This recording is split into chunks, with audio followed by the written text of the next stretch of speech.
Ramakrishna শরণম YouTube চ্যানেলে সকল রামকৃষ্ণ ভক্তমণ্ডলীকে স্বাগত।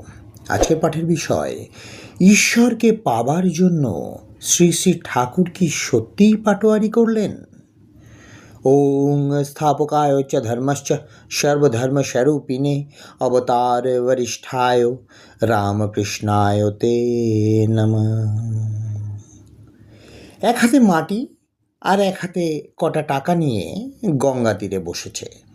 মনে মনে ওজন নেবার চেষ্টা করছে, কোনটা ভারী, কোনটার বেশি দাম, টাকা না মাটি, মাটি না টাকা। বিচার করতে করতে উন্মেষ হলো মনের মধ্যে। দুই তুল্যমূল্য, দুই সমান অসার। মাটি আর টাকা দুই একসঙ্গে ছুঁড়ে ফেললেন গঙ্গায়। নিঃশেষে নির্মুক্ত হয়ে গেল। তাকে যদি একবার পাই তবে সব কিছু পেয়ে যাব, সব কিছুই পেয়ে যাব, বললেন ঠাকুর। টাকা মাটি, মাটি টাকা, সোনা মাটি, মাটি সোনা, এই বলে গঙ্গার জলে ফেলে দিলুম। তখন ভয় হলো, মা লক্ষ্মী যদি রাগ করেন, লক্ষ্মীর ঐশ্বর্য অবজ্ঞা করলুম, যদি খ্যাঁট বন্ধ করে দেন। অমনি বললুম, মা খোদ তোমায় চাই, আর কিছুই চাই না, তোমাকে পেলেই সব কিছু পেয়ে যাব। ভবনাথ চাটুর্যে কাছেই বসেছিলেন, হাসতে হাসতে বললেন, এ পাটোয়ারি। হ্যাঁ, ওইটুকু পাটোয়ারি। ঠাকুরও হাসলেন। ঈশ্বরানন্দ পেলে কোথায় বা বিষয়ানন্দ, কোথায় বা রমণানন্দ। বললেন, ভক্তের তপস্যায় প্রসন্ন হয়ে ভগবান দেখা দিলেন। বললেন, বর নাও।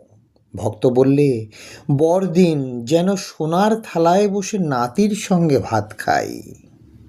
পাটোয়ার ভক্ত, এক বরে অনেকগুলি মেরে দিলে, ঐশ্বর্য হলো, ছেলে হলো, নাতি হলো, আয়ুও পেলে মন্দ নয়।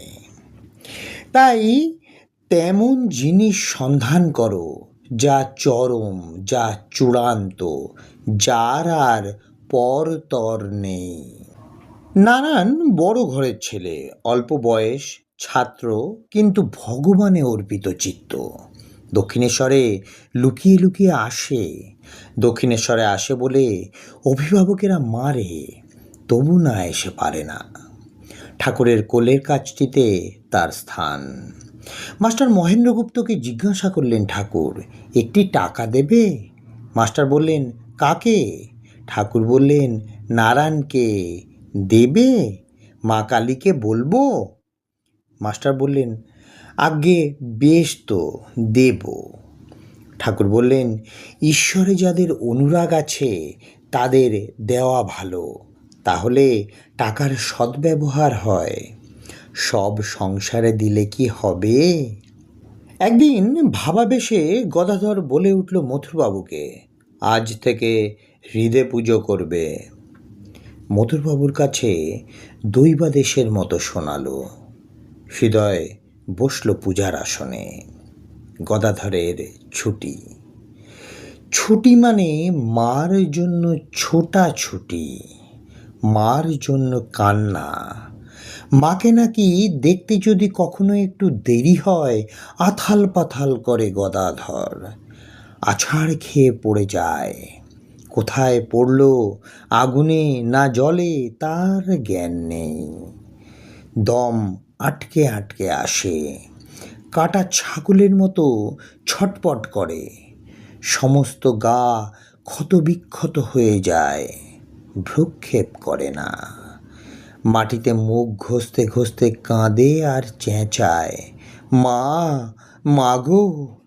পথ চলতি লোকে বলে, আহা, শুল ব্যথা উঠেছে বুঝি। আজকের পাঠের তথ্যসূত্র, পরম পুরুষ শ্রী রামকৃষ্ণ, অচিন্ত্য কুমার সেনগুপ্ত মহাশয়। জয় ঠাকুর রামকৃষ্ণ পরমহংসদেব, জয় ঠাকুর রামকৃষ্ণ পরমহংসদেব, জয় ঠাকুর রামকৃষ্ণ পরমহংসদেব, জয় মা শারদা, জয় স্বামী বিবেকানন্দ মহারাজ।